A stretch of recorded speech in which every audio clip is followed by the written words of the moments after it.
Continuamos aquí con su programa Conciencia Ciudadana TV. En esta ocasión pues vamos a presentarles una interesante entrevista con nuestro amigo el licenciado Inocencio García, el cual es viceministro de Cooperación Internacional del Ministerio de Economía, Planificación y Desarrollo. Para entrevistar a el señor Inocencio García, pues nos hacemos acompañar de Ángela Rodríguez, que ha estado aquí con nosotros en otras ocasiones. Así que Ángela, te agradezco que estés aquí. Buenos días, Nelson. Gracias también por permitirme acompañarte en este programa. Bueno, pues vamos a entrar en materia con Inocencio inmediatamente.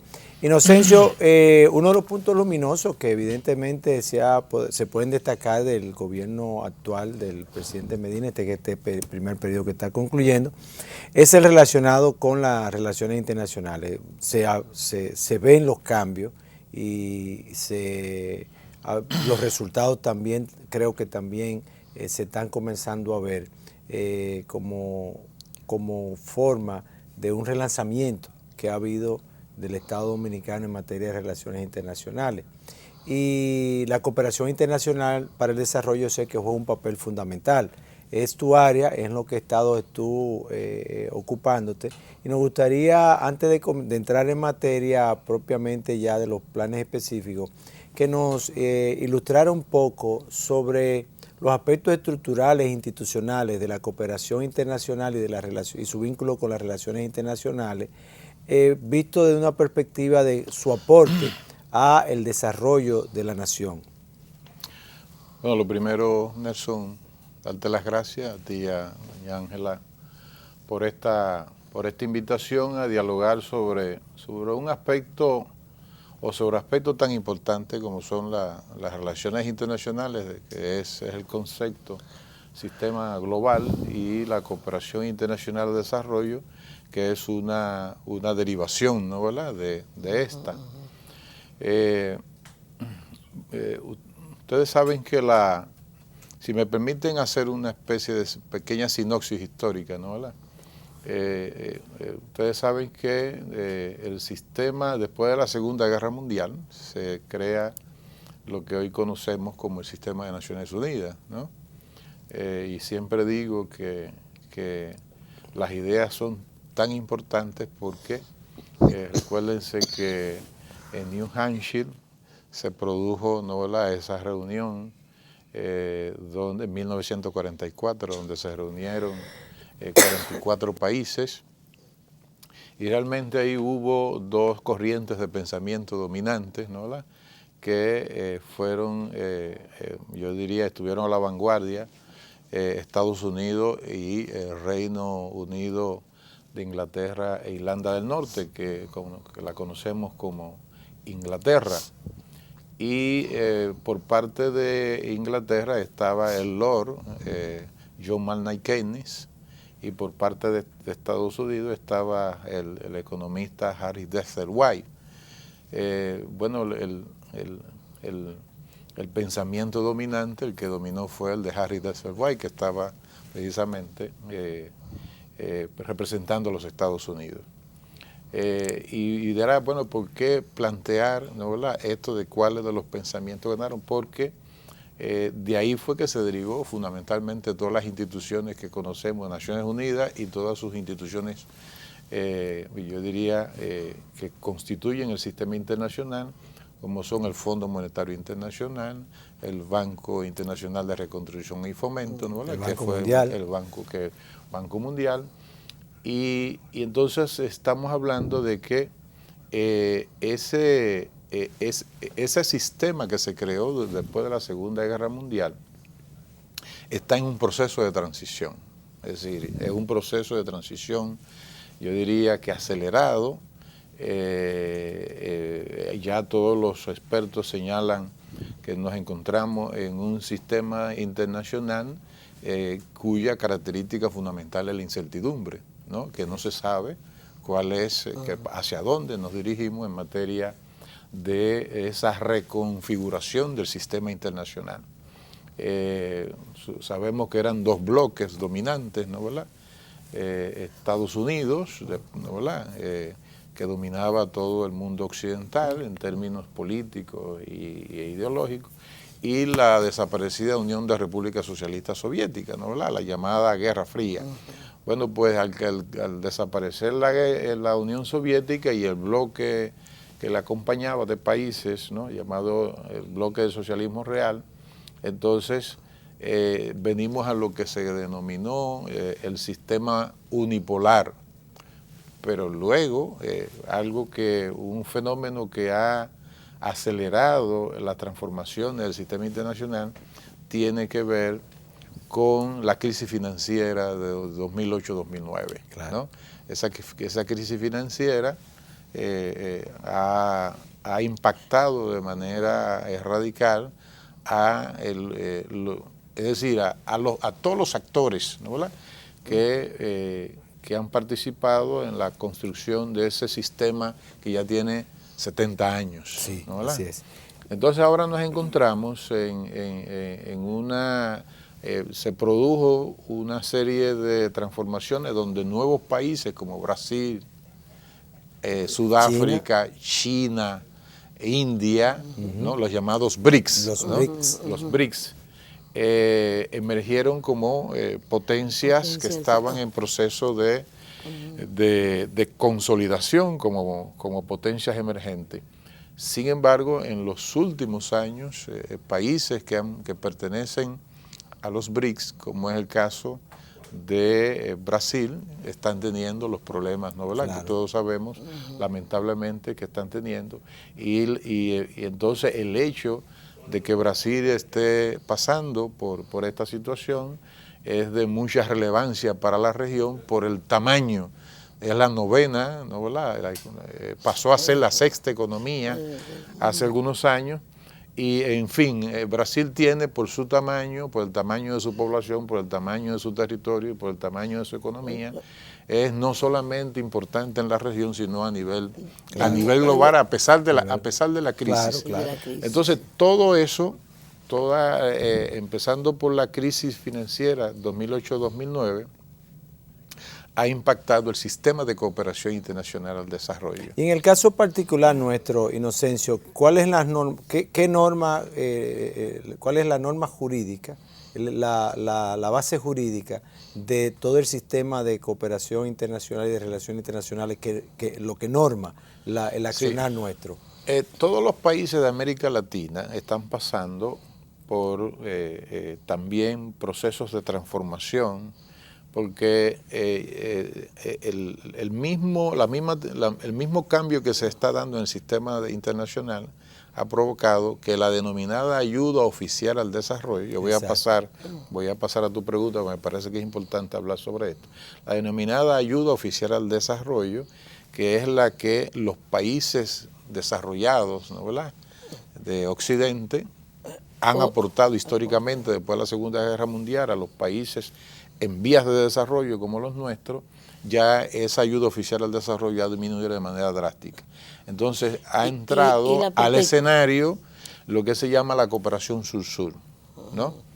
Entonces el Banco Mundial categorizó a una serie de países, precisamente los países que son denominados los emergentes, y nos han categorizado en la denominación de países de renta media. Renta media alta. En el caso de la República Dominicana estamos en la categoría de país de renta media alta, ¿no? Sí. Pero un problema que tiene esa denominación es que solamente toma en cuenta la variable de ingreso bruto per cápita, ¿no, verdad? Sí. Y lógicamente que esa sola variable no explica la multidimensionalidad del desarrollo, ¿no, verdad? Entonces, ¿qué nosotros estamos haciendo? En el caso de República Dominicana, la ley 49606, que creó el Ministerio de Economía, Planificación y Desarrollo, esa ley le atribuyó al Ministerio de Economía, Planificación y Desarrollo, conjuntamente con el decreto 23107 que norma esa ley 49606, le atribuyó la rectoría de la cooperación internacional en la República Dominicana. Pero a la vez, el legislador fue inteligente cuando ordenó en una de sus disposiciones de la ley que la política de cooperación internacional para el desarrollo de la República Dominicana se elaborara conjuntamente con nuestro Ministerio de Relaciones Exteriores. Y felizmente ya el ministro de Economía y el ministro Andrés Navarro, el canciller, pusieron en circulación en Palacio Nacional hace 15 días ya la política de cooperación internacional para el desarrollo de la República Dominicana, que representa un hito histórico, porque en la historia republicana no habíamos tenido una política de cooperación internacional. Entonces, la pregunta voy hacia enlazarla con el impacto que va a tener una política de cooperación internacional. La política de cooperación internacional tiene dos dimensiones, que son el servir de apoyo a la Estrategia Nacional, como instrumento de la Estrategia Nacional de Desarrollo, que ustedes saben que es una ley, la 1-12, donde están contenidas las prioridades hacia el 2030 de la República Dominicana en materia de desarrollo. Y por el otro lado, también la política. Por eso yo pienso que el legislador fue inteligente de hacerla de manera conjunta con nuestra Cancillería, porque también la política se convertirá en un instrumento de nuestra política exterior. Exactamente. Entonces, ¿qué pasos estamos dando? La política, entonces, lo que ya está indicando que hay una correctoría entre nuestro Ministerio de Economía y nuestro Ministerio de Relaciones Exteriores. Y la pregunta que usted me hacía, doña Ángela, hágamela. No, dos cosas. Una es que en función de lo que tú hablaste hace un rato, ese cambio en la categorización de República Dominicana impacta de alguna manera negativamente en la colaboración que República Dominicana, en esa ayuda que podemos recibir. Así es. Se reduce, ¿verdad que sí? Así es. Y su tendencia es, digamos, a de alguna manera bajar y de manera significativa. Significativa. Sí, eso ahora ahí hay un término que hablan de reembolsable y no reembolsable. Es decir, ya nosotros, doña Ángela y Nelson, como somos, porque mire qué es lo que ha pasado, porque los países o los organismos internacionales y los países que empujan, ¿no, verdad?, a los organismos internacionales, los más desarrollados, son muy inteligentes, porque en la medida en que nos han dicho que somos país de renta media alta. Repito, con la sola variable, ¿no, verdad?, para indicar que somos país de renta media alta, conjuntamente con esa categorización nos dicen que ya estamos graduados en materia de desarrollo, y resulta que no estamos graduados en materia no están tomando en cuenta la inequidad, y la desigualdad que hay en la economía. Que hay Entonces nosotros tenemos en determinados sectores tanta miseria y tanta pobreza como cualquier país de los catalogados de renta baja, ¿no? Y para esos sectores hay sectores que ameritan, y sin embargo que ameritarían fondos no reembolsables, o sea, donaciones, y sin embargo nosotros no podemos asistir en ayuda de estos sectores porque el Estado no tiene recursos para poder llevar a cabo todo eso, porque todo lo que nosotros podemos recibir son los préstamos de cooperación internacional. Los reembolsables. Los reembolsables, exactamente. Porque los no reembolsables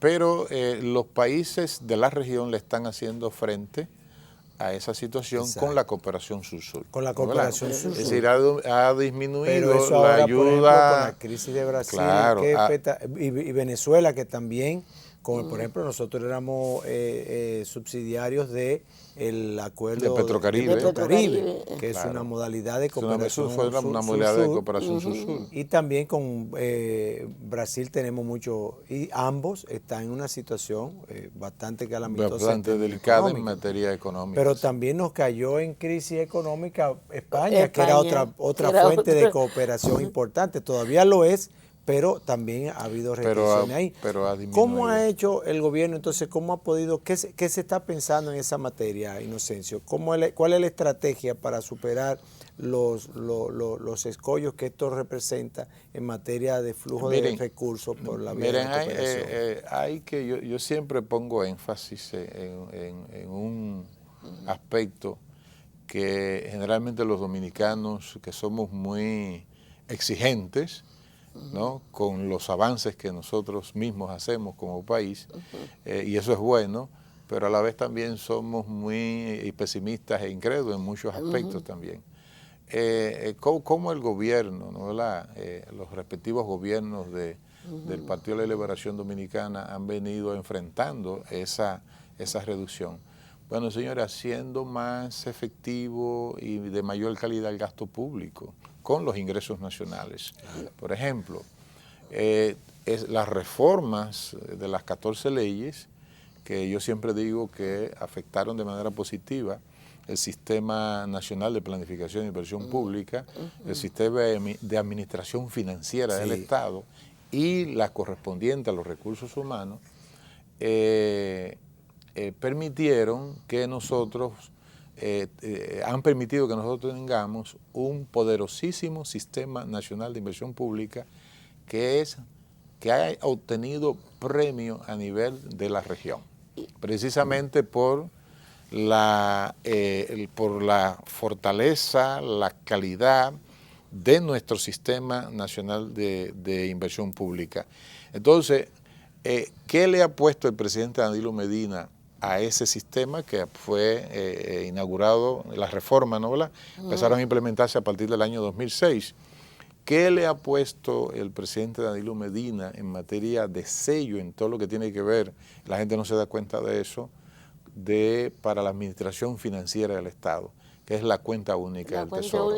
La cuenta única del Tesoro, que ha permitido una mejor eficiencia, una mejor administración del gasto público en todo lo que tiene que ver con la administración de los recursos del Tesoro Nacional, ¿no? En lo que implica que al tener una cuenta única y eliminar las miles de cuentas, déjenme decirle, se ha hecho más eficiente el 100%, pagos, por ejemplo, el 100% de las instituciones del gobierno central están en cuenta única del Tesoro, y la mayoría de las descentralizadas y autónomas ya están en cuenta única del Tesoro. Es decir, lo que quiero decir es que la respuesta que ha dado el país y que han dado los gobiernos del Partido de la Liberación Dominicana al cambio en el sistema internacional, a la disminución de la ayuda oficial al desarrollo, es haciendo más eficiente el Sistema Nacional de Planificación Pública, tanto en sus aspectos propiamente de planificación como en lo que tiene que ver con un aspecto importante, y es que estamos pasando a presupuestos por resultados en la República Dominicana. No, pero todo eso, Inocencio, me parece que agregado al cambio en la política exterior, donde recuerdo como ahora cuando en el 2012 se planteaba de que ya nuestros embajadores, o sea, nuestra delegación no va a salir a hacer turismo, van a ser promotores a buscar negocios para el país. De inversión, van a salir a buscar negocios para el país. Ha hecho que el país sea un receptor de inversión en vez de un exportador de inversiones. Eso, junto con lo que tú dijiste, ha podido hacerle frente a la situación. Claro, ahora yo no tengo las estadísticas, pero en los últimos años el país es el que ha recibido el mayor porcentaje de IED, de inversión extranjera directa de la región. Bueno, Inocencio, se nos acabó el tiempo. Te va a tocar en un minuto decirnos, de cara al nuevo gobierno, cuál es el principal reto. Pero es un minuto, tú sabes que en televisión, el principal reto, con pocas palabras, cuál es el principal reto que en materia de cooperación y de relaciones internacionales para el desarrollo tiene un nuevo gobierno que se inaugura. Yo creo que un reto en materia de relaciones internacionales y de cooperación internacional, que ya lo está haciendo en este periodo de gobierno el presidente Danilo Medina y el que le va a corresponder 2016-2020, tiene que ver con la mejora de lo que se conoce ya como el índice de presencia global del Estado Dominicano en ese sistema de relaciones internacionales. ¿Cómo se mide eso? Ese índice de presencia global se mide con la presencia en materia de imagen, en materia de posicionamiento del país. Por ejemplo, el hecho de que nosotros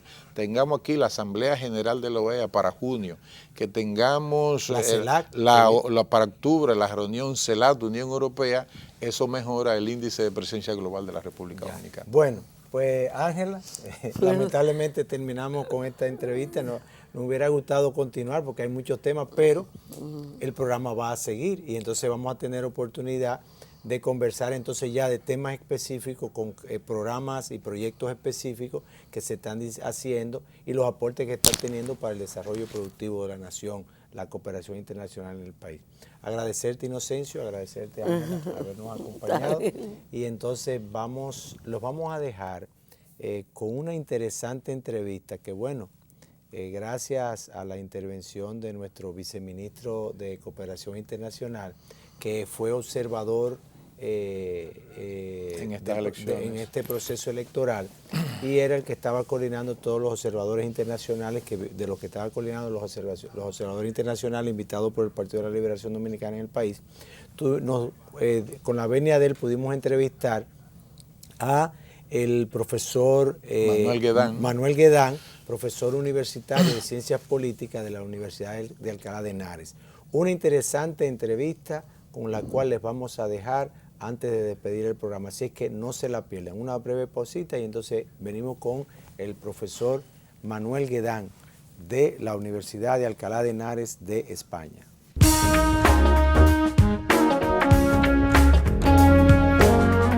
Recuerde que estamos en YouTube, Conciencia Ciudadana en TV. Suscríbete.